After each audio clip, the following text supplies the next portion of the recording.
Well, good morning, everybody, and welcome back to the channel. As always, my name is Tony, and the channel is Tony Talks Cards. The card in this video, just one card today in this video, is not one I would have thought I was going to show. But as a lot of us, myself included, and you all may do, I'm putting together little team sets and player runs and things I'm into, right? Football, baseball, have my eBay searches set up. And once I find a couple cards I want from the same seller, I think a lot of us will just kind of scroll to see what else he or she has and see if I can find some other cars I didn't know about that look cool and maybe get some combined shipping with the two cars I already wanted and maybe add a few more in there extra to kind of make it more efficient shipping wise, right?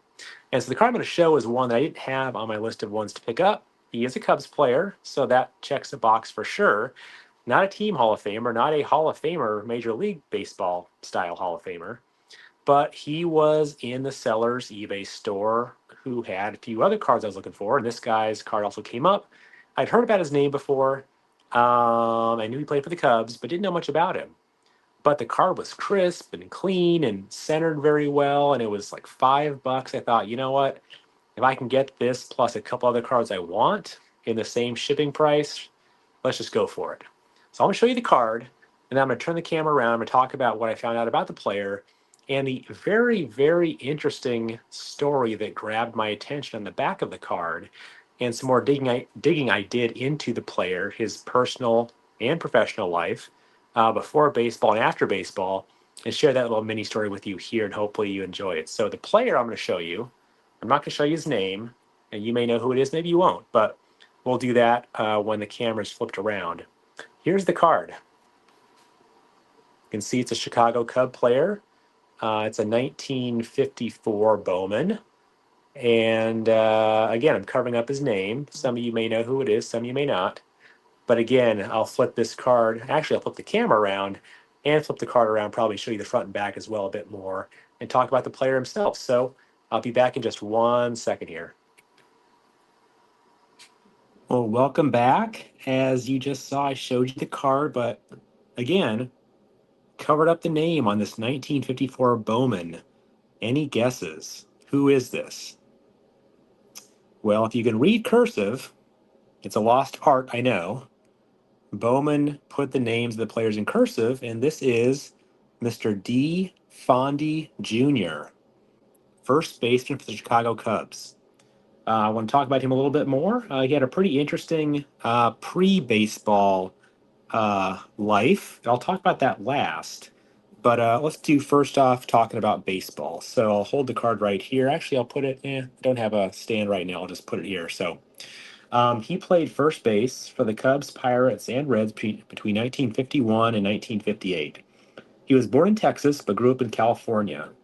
He came up through the Dodgers farm system to the majors. As a first baseman, he came up against Gil Hodges, who already was at first base, and he didn't win that battle. So he was traded to the Cubs from the Dodgers in 1950. Again, I mentioned he lived in California, and on March 26, 1951, the people of San Bernardino, where he was from, held a day for him. He received a TV set, sportswear, numerous electrical gadgets, and a check for $250, which he returned to the donors for a fund to encourage kids to play baseball in his hometown. Before I go much further, again, I got to make sure I shout out baseballreference.com, a little bit of Wikipedia, but also found his online obituary, which is where some of these facts came from as well. So definitely some good info out there on Mr. Fondy. So like I said, he had a day named after him, which is great. And then on opening day 1951, just a few days later, for the Cubs, he had a bases loaded triple to lead the Cubs to victory. He was, interestingly enough, after he got traded from the Cubs later in his career, he was the last player to bat at Ebbets Field when the Pirates, who he played for at the time, played the Brooklyn Dodgers. In December of 1957, he was traded to the Reds for Ted Kluszewski. Overall, throughout his career, he batted over 303 different times and had an even 1,000 hits over his whole career. All in the 50s, of course. Lifetime, he was a 286 hitter. After baseball, he worked as a scout and front office official for several teams post playing days. And I mentioned his obituary. So in his obituary, his son is quoted. Interesting, I wanted to share that here. The quote is, and this is Dee talking about this, I ran into Willie Mays once, and he said, meaning Willie Mays said, I've still got bruises from the tags your dad, meaning Dee, used to give me. He was a hard nosed player. And that's, sorry, I think I may have messed that up. That was Dee Fondy's youngest son, Joe, recalling about a story between Willie Mays and his dad, which is pretty cool that Willie's saying, I've still got bruises from the tags your dad at first base used to give me. So pretty cool stuff right there. Like I said, played mostly for the Cubs, but also had Pirates and Reds stints as well, all in the 50s. Um, Pretty good hitter, 286 lifetime. Didn't have a too long of a career, but back in these days, in the 50s and 60s and definitely 40s, a lot of guys didn't come up and start playing baseball when they were 22.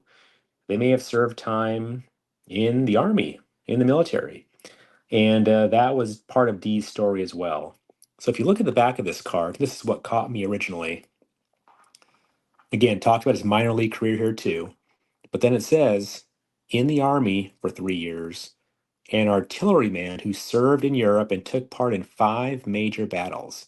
He received shrapnel wounds in his right foot and was awarded the Purple Heart.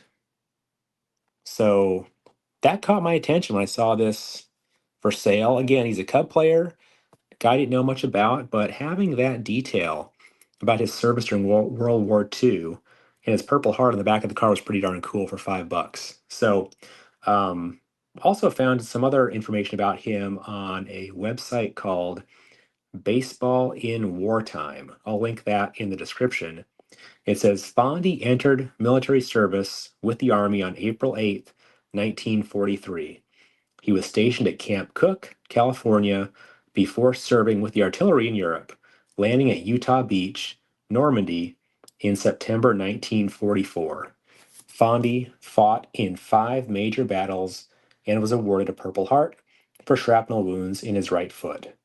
So, again, the Baseball in Wartime website links up with what's on the back of his card. And just really interesting stuff. Again, the guy was born in 1924, Halloween 1924. So he was a 19-year-old joining the military at Camp Cook. And by the time he began playing in 1951, he would have been about 27 years old.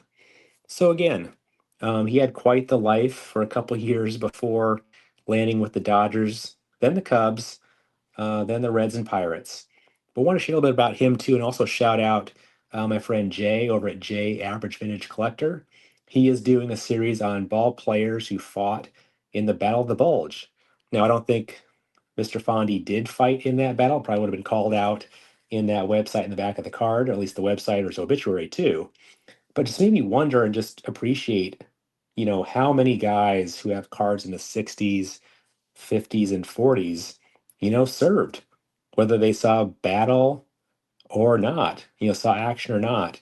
So many of those guys' cards probably have a note on the back about their service. So thought that was cool. Shout out to Jay and his series he's doing. Keep that up, Jay. I loved hearing about the players you've done so far, and look forward to future episodes you do as well. So anyway, that was my $5 card pickup about and talking about Mr. Dee Fondy Jr., Cub player in the 50s, and hope you enjoy, and I'll see you next time. Thanks. Bye.